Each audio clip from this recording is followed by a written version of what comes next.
Welcome to the What to Read Next podcast. This podcast is hosted by Laura Amin, a voracious reader of romance and young adult novels. In this podcast, Laura interviews fellow readers and authors and asks them for book recommendations of what we should read next. We hope you enjoy it. Welcome to the What to Read Next podcast. So happy to have you back. Before we get to today's book recommendation, I want to highlight one book pick that you should pick out. If you want to read a romance/sci-fi adventure with action-filled plot, then you should pick out Resistant by Rachel Sparks. So here's the synopsis. Bacteria won the war against our medicines. She might be the evolution's answer, but can she survive long enough to find out? When antibiotics ceased to work, Rory Stevenson lost her mother to an infection, the same type that killed a seventh of the world population. Then a stoic and scarred Navy, a young military veteran, enters the quiet life that she leads with her father and the farm, and Rory finds herself drawn to him despite a mysterious past, until he reveals that her blood may hold the cure to the world's needs, and she's a target because of it. The government's research arm, TIER, wants to sell the cure to those who can afford it. The Resistance will give a cure away to all, and when they send to the Navy to find her before TIER can, now Rory must go on the run if she wants to find a new path to human evolution before TIER finds her. It seems like a great book. I actually have it art. I'm planning to read it in a few weeks, but I feel like it feels like a dystopian / sci-fi novel, and there's romance, which is kind of cool, and there's action-filled plot, and it's about 300 pages long, so it's a short book. So definitely pick this book out. Now let's get today's book recommendation with Nikki from Saturday Night Reader. Hi, Nikki. Welcome to the What to Read Next podcast. Hi, how are you? I'm so glad to be here. So happy to have you here. So tell us who you are. So I am Nikki from Saturday Night Reader, and that's Night, N-I-T-E. I started my book blog actually 1 year ago at the end of November. I cannot believe how quickly a year has gone by now, how many books I've actually read since then. Mm-hmm. But yeah, so I started with my book blog and then joined the Bookstagram community and Twitter, which I'm still trying to figure out. I don't know how to do that one very well. And apparently Tumblr sent me an email today saying that today was my 1 year anniversary, but I have no idea how to even log on to that account. So there's that. Oh my gosh. So what inspired you to start the blog? So I had joined a book club from my friend. She had reached out to me and said, hey, I'm starting one for my community, but I know you live a couple towns over. Would you like to join? So I did. And I said, I kind of want to get my hands on more books. So I just was kind of Googling, and I came across NetGalley. And at that point, had no idea really kind of what the book community was. And I joined NetGalley and found that they kept saying, if you have a blog, you'll get more approvals. Mm-hmm. And so I kind of teetered on it a bit, saying, hey, anyone's really going to want to listen to me? Like, I don't even know if I have it, what am I going to write? What's going to be my, my punch, or, what's going to make me exciting? And then I just said, you know what? One day in November, I said, I'm just going to do it. And I'm going to call it Saturday Night Reader. And I'm going to make disco balls. And I'm going to call my friend who's a graphic artist and tell her this is what I want. And then it literally just spiraled from there. That's amazing. I love how he was inspired by one thing of getting free books, and then just kind of just snowballs into creating your own passion. Yeah. That's pretty exciting. You have bookmarks traveling around the world, which is kind of cool. I did. I said, I want a bookmark, and I want to name it Where in the World is SNR? And see what happens. And so many people had asked for one, and it was the greatest thing ever. So I just dropped them in the mail. It took me forever to write all those envelopes out. But, and the post office kept looking at me strange every day when I kept coming in with more stamps for international stamps and the like. But, yeah, it's been pretty cool to see people actually taking pictures with them and tagging me. That's really cool. That's really neat. And well, let's talk about the Bookstagram community. So what has been your biggest takeaway from being part of the Bookstagram community? Yeah, I think, and I keep telling myself this, and I think we probably all tell ourselves this, is to not make it so stressful, right? So you're always looking at these beautiful pictures and these great reviews, and you say, wait, I want to read that one, or that picture is awesome, my picture is not that great.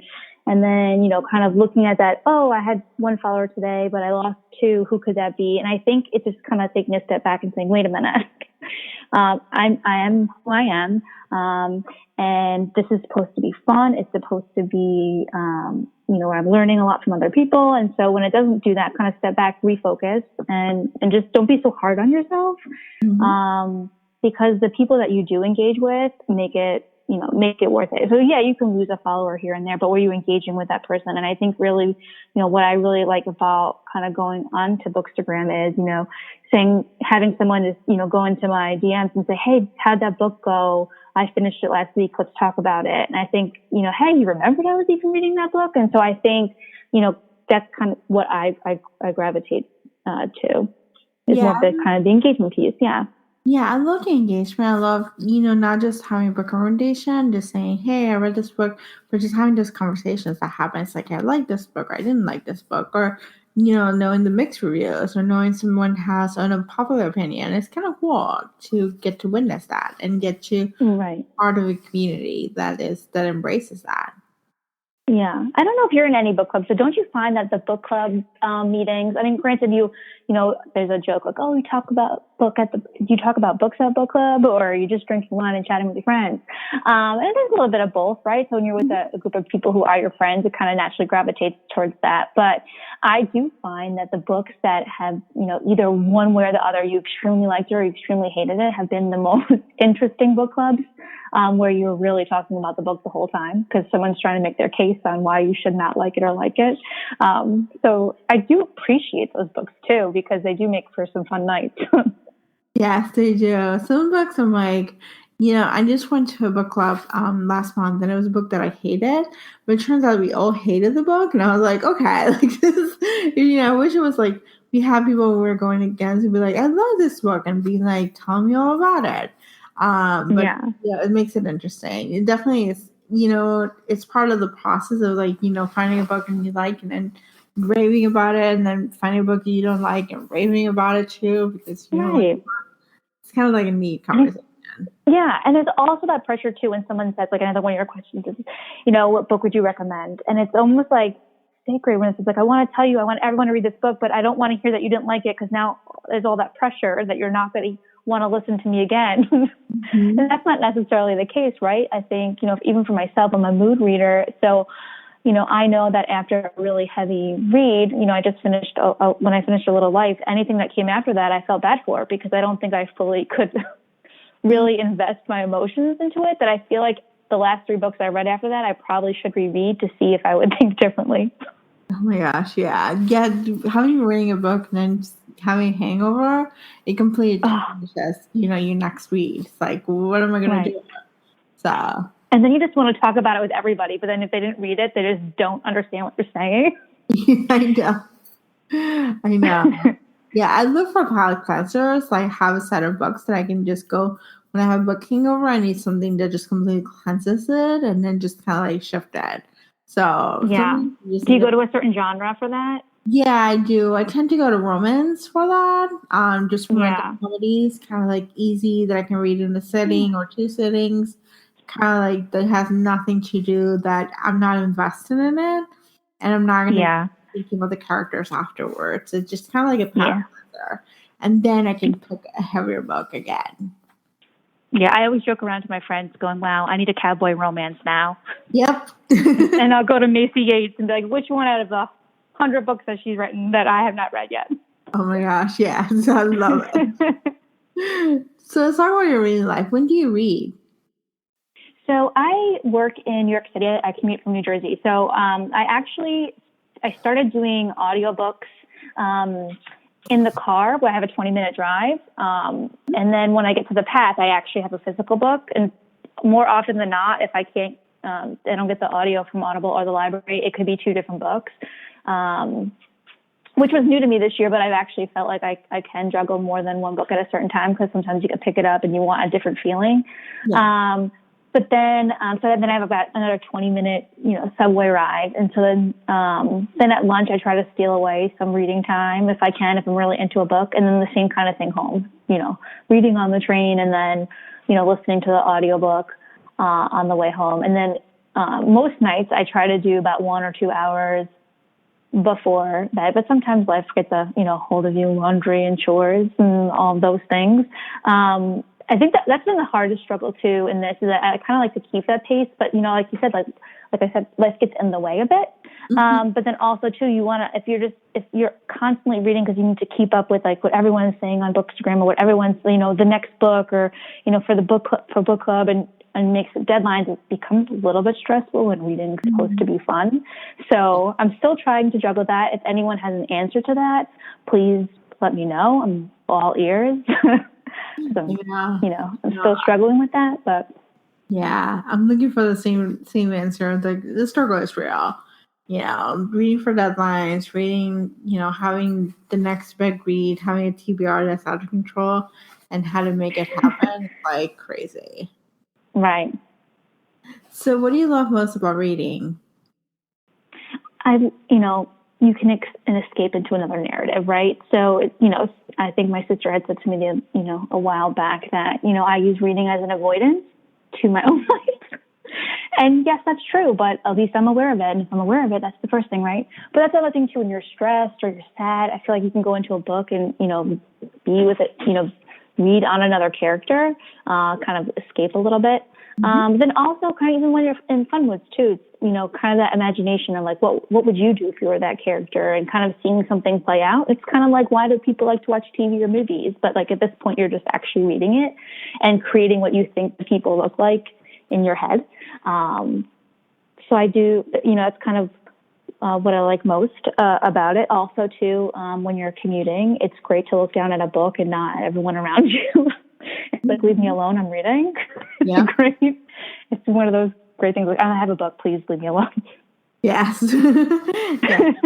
Yeah. And I had times where I was like, people would still approach me, and I'm like, no, I'm reading. Yeah. You're taking away my reading time. That's sacred. Yeah. So what would you like your reading life to look different if you have a magic wand? Oh my goodness. I would want to have, as I say to my friends all the time, I want a job that my job was all reading. And if my boss is listening to this, I'm really sorry. I love my job and I'm not leaving. But if I could read all day, that'd be really nice. Or whenever I wanted to. Yeah. And not have to do laundry or dishes or any of those things. Yeah. Just be a professional reader full time. Right. But then again, when it becomes a job, then it is not fun anymore. But, I'll pretend if I have a magic wand, I can make it whatever I want to be. Of course, it'd be a lot of fun. Mm-hmm. Yes, that's true. So how do you choose your next read? Do you keep a TBR or are you a mood reader? I'm a little bit of both, right? So I appreciate good reads because, when I see a book, I can just drop it in my TBR. Once I, need to reference one, I can just kind of go look through it. It helps me keep track. But I'm in 4. I was in 5 book clubs, and that was just way too much. And even the 4 keep me a little bit too busy. Whereas that's automatically 4 that I need to read that someone's picking for me. And then when you're getting arcs from publishers, I try my best to keep up because I don't want them not to keep sending them. But at the same time, I also want to read a book that I picked myself. So again, I'm in that spot right now. I'm struggling a little bit. Yeah.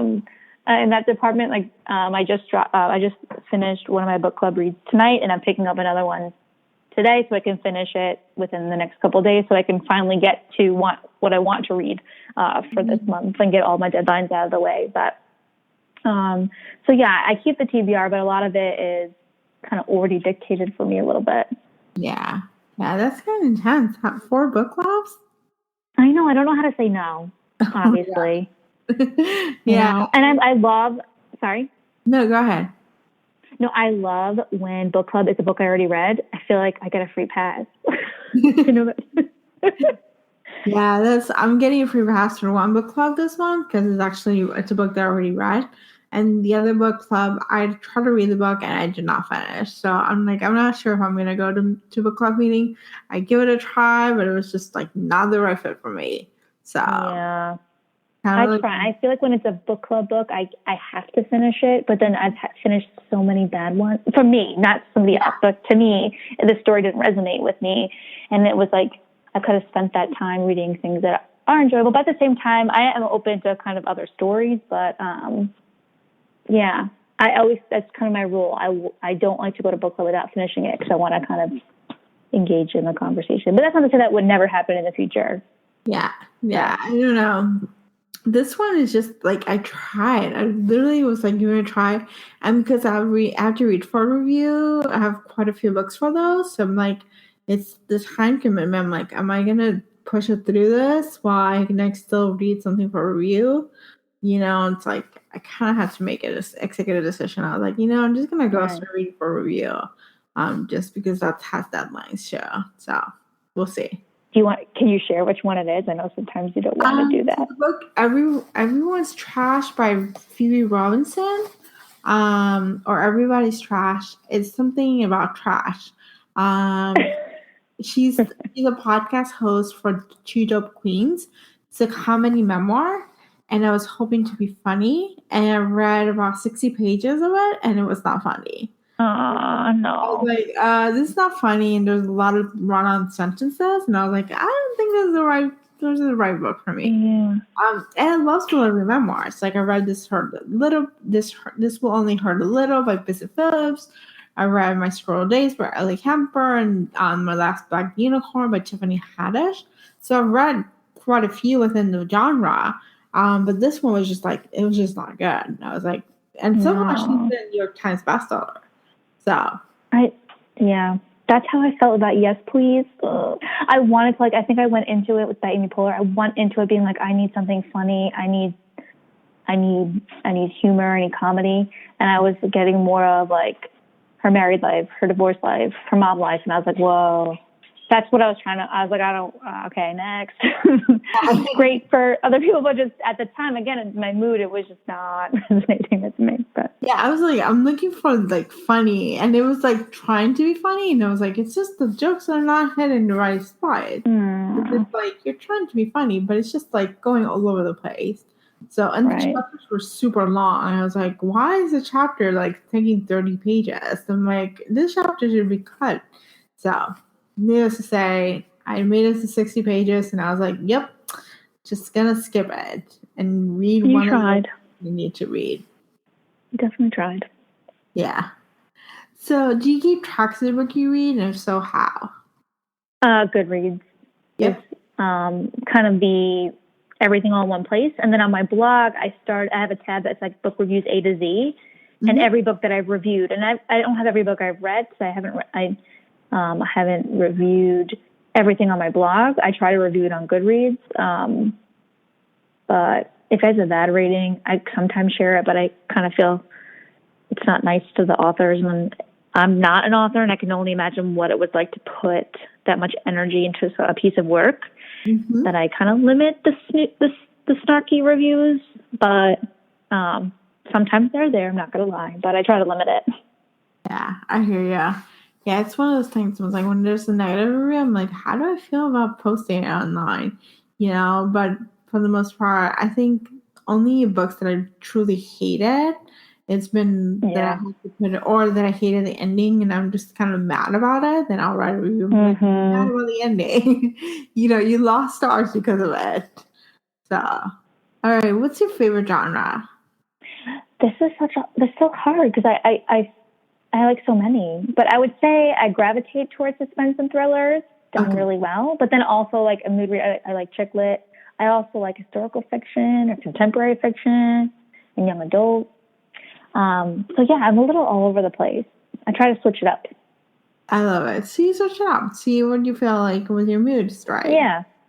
That's awesome. And I also judge a book by its cover. So sometimes I'll be at the bookstore being like, wow, I love that cover. It needs to be on my bookshelf. And that's how sometimes I come across a book. But that's awesome. What are your top 3 favorite books of all time? And this is the hardest question too, but I've put some thought into it. The first one will be my go-to, which is also the book that I always recommend to people, which makes me nervous when they read it. If it's bad reviews, hopefully they don't tell me. But A Thousand Splendid Suns by Khaled Hosseini.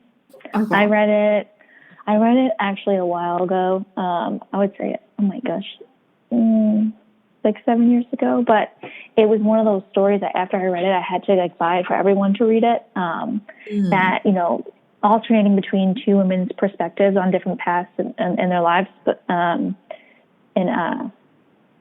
but written by a man, and I would have never known. It was so well done. It's if you read it, it's beautiful. And then a more recent one is The Heart's Invisible Furies by John Boyne. Yep. I loved Cyril Avery. I actually took that book with me when I went to a work trip in Ireland, so I felt like it was one of those setting reads. But I can't say enough good things about that one. Again, it's a beast of a book. It's pretty big, but it goes so fast because I feel like you're actually in someone's life, even though the character is not real, but it feels like it throughout, his lifetime. So I love that one. And then A Little Life by Hanya Yanagihara. I will also preface this as I would want to yell at her if I ever saw her for doing what she did to me over the last week. It took me to read that book because every time I thought everything would be all right, you kind of sucker punched me again. So it's one of those heavy reads, but the character Jude St. Francis, to me, I will never forget him. You can't. So I thought it was brilliantly done. I know some people either hate it or love it, but it's definitely one of those that will, you have a book hangover for a really long time. Yes, I hear you. Have you read it? No, I've not read it. I keep seeing it on Instagram, actually. So it's on my list of books to read on the holiday because it's a bigger book. So I'm tackling a few big books this month. So I'm like, I kind of need to space them out. But yeah. And now in your review, I'm like, I definitely need to pick it up, which is kind of... When you read it, you're going to need, there's 2 buddy reads going on. I actually read it way before that, but I thought it was actually great that's a great book to do a buddy read with because you're going to need someone along the way to kind of check in with. So even if, I always say too, if you are reading it for the first time and you need to drop me a DM, please do, because I will never not want to talk about this book. But you will need a lot of virtual hugs. Gosh. That's amazing. Now I'm like, okay, I need to pick this up. That's one sure for sure. Yeah. But don't be mad at me if you don't like it. No, I probably would like it. The reviews are good. So, and I tend to favor books like that. So I'm definitely looking forward to it.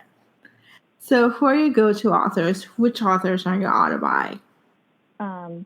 Jodi Picoult, even though she wasn't in my top 3, she just barely skated by. I could not have A Little Life on there. I've owned every single one of her books in hardcover. And I've read all of them but one, which is Second Glance. I need to get to that. I just love her. I know sometimes I can actually pick apart what's going to happen just because you're used to a certain author, but it doesn't make me feel any less liking her. And again, there's some that I like more than others, but when you like someone, you're just you give them a little bit of a pass, I guess. And then Frederick Bachman, I read A Man Called Ove, and I thought it was so quirky. I loved it. I love the conundrum. I can't say the word right now. I'm tongue-tied, but, kind of a brash old man in his life. But so then I read Beartown, and was immediately sucked into the town of Beartown that I had to read Us Against You, as soon as it came out. So then I went and bought all of his books, and they're on my shelf waiting to be read because I just need to read all of him too. I love it.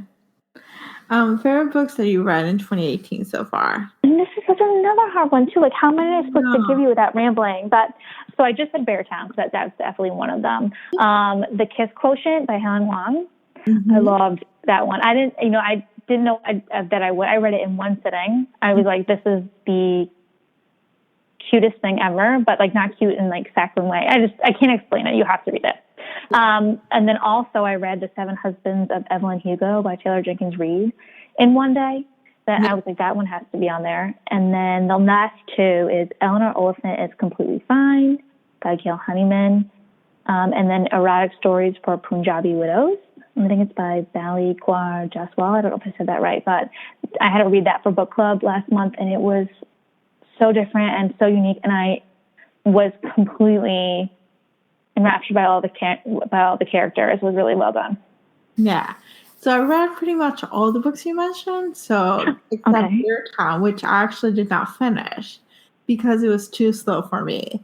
So I may pick it up in the winter time. I realized I was picking out in the summer, and I was looking for more faster paced, plot driven. But I would say erotic stories it was so much fun. It was so different. It was so fun. But it was so much fun. I was like, I couldn't believe these women. Their stories were so intricate. And I read romance, and I was like, this is like serious romance. Right? So I have a funny story about that book. So I was on the PATH train coming back from work. Now, when you see erotic on the cover, you're thinking that I'm reading something like completely inappropriate, which is not the case, but whatever. If you're not a reader, you're like, who am I sitting next to? There was a woman sitting next to me, and I was, in the middle of one of the chapters, and I think it was the scene, one of the stories of one of the women were told about the next door neighbor. I think that's when it was. And she read the whole thing with me, and she was hovering over me and not asking, but just clearly reading. And I was like, I'm not even mad at you. So I was like, I almost wanted to turn and say, are you ready for me to turn the page yet? But I didn't want to embarrass her, but she the whole time was doing the lean, on and reading my book. So, oh my gosh, that's amazing. And normally I don't like people in my personal space, but, for the love of a book, I'll make an exception. Yeah, that's kind of inappropriate, too. It's like, oh, you don't want to have your own space and your own thing. And it's like someone's trying to just lean in, Yeah. Yeah. God bless New York. Just loving it. Yeah. Yeah. So what has been your most anticipated new release for 2018 or 2019? So I'm excited for The Bride Test by the author of The Kiss Quotient. It's not like a follow-up with the same characters, different characters in it. Mm-hmm. And if I can have that arc in my hands now, I'd be a very happy person. I don't even think that they're out yet, but if I can get my hands on one, I feel like I'd win the lotto. Yeah, I don't think they're out. I think I checked these quite frequently, and I'm like, when is this book coming out? When is this book coming out? I don't think it's coming out soon. I probably will be out in January. So. Yeah, because is it out April? Is that what it was? April or May? Yeah. So it's coming out next year, but it's like sometime soon. The arc will come out. Yes. What's one book that everyone loves that you cannot stand? All right. I hope no one gets mad at me for this. But I did Little Fires Everywhere. Yep. And I don't give spoilers away, so I'm not going to do that. But I just didn't. I was totally into it, and then kind of in the middle, I got irritated. But then that ending, I was like, what? So I didn't jive with it at all. I was actually quite mad, but I don't want to give any spoilers away. Have you read it? No, I actually own it. But I have not been inspired to pick it up. I was like, I own it, but I'm like, no. But I got her other book, so I was gonna try that one before I would read Little Fires Everywhere. Yeah. I mean, she's a talented writer. I read it. I read it in 3 days. I just, I got a little mad, a little personal. So what are you currently reading? I actually just finished Sonora for a book club, and I didn't get it. It's one of those, I think it was like 15 minutes before we started this call, and I think my brain's still swirling a bit. What did I miss kind of thing. But then I'm starting Americana this evening because I have to read that one by next Friday, and I think it's a little over 400. The paperback is, let's see. In the 500s. So I have to give myself some time to read that one. That's a big one. That's a doorstopper. So what is your go-to book recommendation? My go-to book, A Thousand Splendid Suns. Okay. Yeah. Please go read that, please. And thank you. You're welcome. Yeah, I feel like I read it. I need to look through my Goodreads, and I feel like I read that book years ago. It came out quite a few. Yeah. It was the author of The Kite Runner.